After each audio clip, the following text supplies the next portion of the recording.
Buenos días, apreciados hermanos, amigos que nos ven y nos escuchan a través de este medio. Un feliz inicio de semana. Algunos quizás un poco bronceados, pero otros todos no, aquí estamos tranquilitos, pero aquí estamos con la bendición de Dios y espero que cada uno de ustedes también esté iniciando una buena semana con la bendición de nuestro Padre Celestial. Bien, estamos en la lección de la semana. Las naciones, primera parte, o sea que la otra semana vamos a estudiar la segunda. Y para hoy, lunes 21 de abril, pues nos toca el tópico, el llamado de Abraham. Vamos a meditar un poco en cuál era el propósito de Dios de llamar a Abraham. Muchos nos hemos preguntado eso, quizás. ¿Y por qué? ¿Por qué Dios sacó a Abraham de su parentela, de su nación, vamos a decir así, de su país, de la ciudad donde vivía? Y Dios tenía un propósito, y eso es lo que vamos a tratar de explicar en esta mañana. Por supuesto que no lo podemos hacer sin antes ponernos en las manos del Señor. Ahí donde está, lo invito a que incline su rostro, oremos a nuestro Dios. Padre, te agradecemos la oportunidad de poder abrir tu palabra. Bendice el consejo, ayúdanos, Señor, a poderlo entender, poderlo comprender y aplicarlo en cada una de nuestras vidas, que es lo primordial. Y también, pues, darlo a conocer a aquellos que no lo entienden o no lo conocen, Padre. Quédate con nosotros y bendice el estudio de esta mañana. Es nuestro ruego y nuestra súplica en los méritos de Cristo Jesús. Amén. Muy bien, dice que Génesis 10 dice que la humanidad se dividió, dice, en tierras, lenguas, familias y naciones. Eso es lo que el capítulo 10 del libro de Génesis nos explica un poco, ¿verdad? La palabra dice que se tradujo allí, dice, como naciones de Goyim, en griego, que también designa, dice, a los gentiles o paganos. Con este verbo así se designan naciones, gentiles y paganos, ¿verdad? Muy bien, dice que casi inmediatamente después de la introducción de este concepto, Dios llamó a Abraham a salir, dice, de una de esas naciones para diferenciarse, dice, de ellas y de lo que representaban. Recuerde que estas naciones eran idólatras en primer lugar y era lo que Dios más no le gusta, no le gustaba de estas naciones. Y el propósito, aquí vamos ya entrando en materia, como decía al principio, el propósito de Dios de llamar a Abraham, de sacarlo incluso de su parentela, como dice, como ya vamos a leer algunos textos en el capítulo 12 de Génesis, es porque el plan de Dios era hacer una nación, como diríamos, como quizás estudiamos la semana pasada, una nación envidiable, si queremos usar ese término, que las demás naciones desearan ser como ellos. El propósito del pueblo de Israel, de la nación de Israel. Bien, para entrar en detalle, entonces vamos a Génesis capítulo 12. Vamos a leer unos cuantos versículos. Ahí están cortas las lecturas, hermanos, y creo que vale la pena meditarlas, literalmente. Y dice, el Señor había dicho a Abraham, vete de tu tierra y de tu parentela, de la casa de tu padre y a la tierra que te mostraré, y haré de ti, dice, una gran nación. Aquí viene la promesa de Dios a Abraham. Te bendeciré, dice, engrandeceré tu nombre, y será, dice, una bendición. Ese es el propósito de Dios, que de la descendencia de Abraham, esa nación fuera una bendición para todo el mundo. Y aquí vienen otros conceptos interesantes. Bendeciré, dice, a lo que te bendiga, y a lo que te maldigan, maldeciré. Y por medio de ti, dice, serán benditas todas las familias de la tierra. Y tal como el Señor había dicho a Abraham, dice, Abraham se fue y Lot fue con él. Abraham dice que tenía ya 75 años cuando salió de Harán.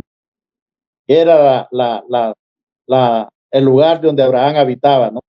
Abraham tomó, dice, a Sarai, su esposa, a su sobrino Lot, toda la hacienda y el personal que había adquirido, dice, en Harán, y salieron para ir a Canaán. y a la tierra de Canaán llegaron. Abraham pasó por aquella tierra hasta la encina de More, en Siquén. El cananeo, dice, estaba entonces en esa región. Ya estaban las naciones, como ya hablamos también, ahí adelante. Y el Señor, dice, se le apareció a Abraham y le dijo, a tus descendientes daré esta tierra. Y Abraham edificó allí un altar al Señor que se le había aparecido. Después pasó, dice, de allí a un monte al oriente de Betel y asentó su tienda, dice, entre Betel al oeste y a Ai al este. Y edificó allí, dice, otro altar al Señor e invocó el nombre del Señor. Y Abraham, dice, partió de ahí caminando y siguiendo hacia el sur. Este es el relato de cómo Abraham sale de su tierra, de su parentela, a los 75 años, dice. Y la intención de Dios era utilizar a Abraham, dice, para establecer una nación. Es lo que le vamos a poner cuidado en esta mañana. Que contrastara, dice, con los reinos humanos que ya existían. Recuerde, donde llegó, dice Abraham, allá leímos, ya estaba el cananeo allí. ¿Y quién era el cananeo? Pues bueno, uno de pueblo idólatra y de todos los males que todavía hoy en día vemos, ya los tenían los cananeos allí. Y por eso dije que no debía tener, dice, otro rey más que Dios. Ese era el plan de Dios también para los descendientes de Abraham. El Dios mismo, dice. El pueblo debía, dice, ejemplificar, dice, lo que sucedería si la raza humana, dice, regresaba, dice, a su creador. Aquí ya lo viene aplicando a nosotros, hermanos, y queremos ir haciendo una aplicación también, que todo esto que ya hasta ahorita que hemos leído y que Dios es el único propósito de hacer de Abraham, del pueblo de Israel, si queremos decirlo también, una nación grande, una nación en la cual fuera admirada por las demás naciones y que las demás naciones desearan ser como él. Pero habían algunas cosas que cumplir que las vamos a ver también. Israel dice que fue establecido con el propósito de que fuera una bendición, oiga bien, para todas las familias de la tierra. No lo lograron, hermano, porque se contaminaron. Ese fue el problema de Israel. Dios, dice, había derramado sobre ellos luz y privilegio que no se habían, dice, visto en el mundo desde quizás antes del diluvio. Mire qué bendición el pueblo de Israel. Realmente fue el propósito de Dios era eso, pues que se convirtiera en una bendición. Y tristemente no lo logró el pueblo de Israel. Vamos a otros textos, hermano, que nos llaman la atención. Y estos están en Deuteronomio, capítulo 4, 5 al 9. Y aquí la pregunta es, ¿qué está diciendo el Señor a los hijos de Abraham? O sea, ya al pueblo de Israel. A la nación que se le había, dice, convertido en el cumplimiento de la promesa hecha, dice, por Dios al patriarca. Bien, leo los versículos del 5 al 9 del capítulo 4 del Proverbio 10 de la siguiente manera. Mirad, os enseñé, dice, las normas y los preceptos que el Señor mi Dios me mandó, dice, para que los cumpláis en la tierra que entráis a poseer. Vea qué interesante el llamado que Moisés hace al pueblo de Israel. Guardarlo, cumplirlo, porque esta es vuestra sabiduría. Ay, hermano, nosotros, si queremos ya ir haciendo una aplicación como iglesia, bueno, estamos también retratados con la iglesia o con el mensaje a la iglesia de la Odisea, en la cual nosotros como iglesia adventista reconocemos y entendemos el mensaje verdadero, porque como iglesia predicamos, digámoslo así, predicamos, tenemos el conocimiento que nuestra iglesia tiene, no lo tiene cualquier iglesia. Y por eso somos también retratados al mensaje de la Odisea, que se consideraba rica, que no tenía necesidad de nada, pero en la realidad de las cosas, como la describe el Señor, como pobre, desnuda y miserable y todo lo demás. ¿Por qué? El problema está aquí. Lo que el Señor le da a Moisés para que instruya al pueblo antes de entrar a la tierra prometida. Primero, los preceptos, los conceptos que el Señor establece con el pueblo y le enfatiza que primero tiene que ¿qué? Guardarlo, cumplirlo, porque esta es vuestra sabiduría y vuestra inteligencia ante las naciones, que al oír, dice, todas estas leyes dirán, qué pueblo sabio y entendido, qué nación grande es esta.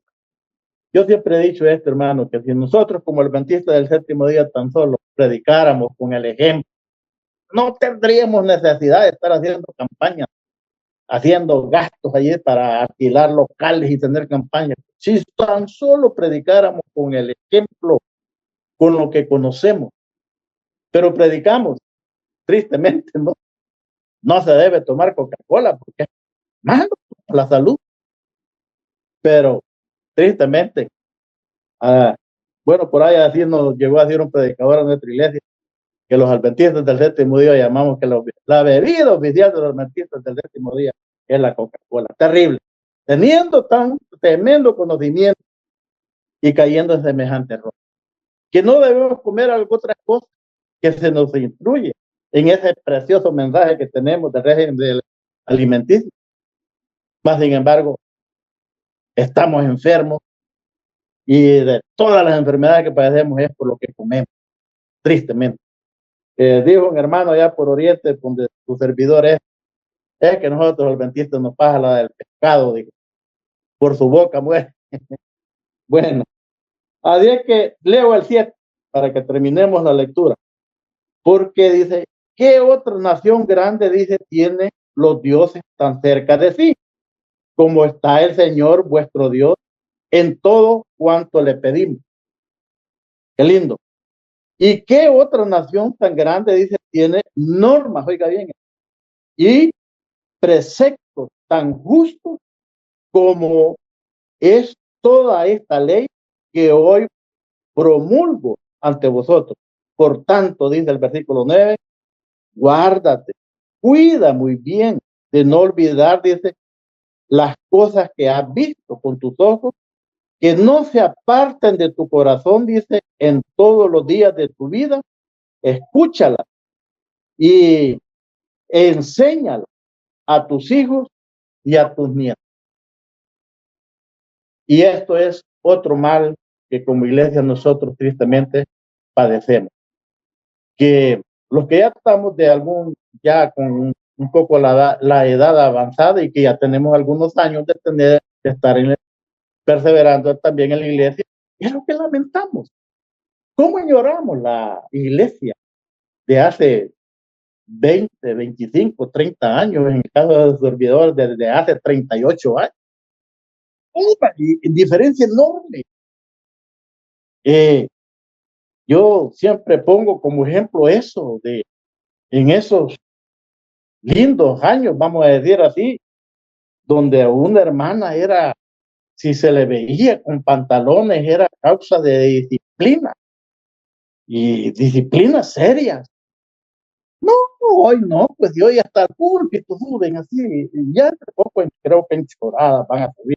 Y la gran diferencia, ¿por qué? Porque no se cumple este mandato del versículo 9, que las enseñemos a nuestros hijos y a nuestros nietos a mantener el mensaje puro, no contaminado. Muy bien, al final pues el autor de la lección hace una reflexión linda que a mí me encanta.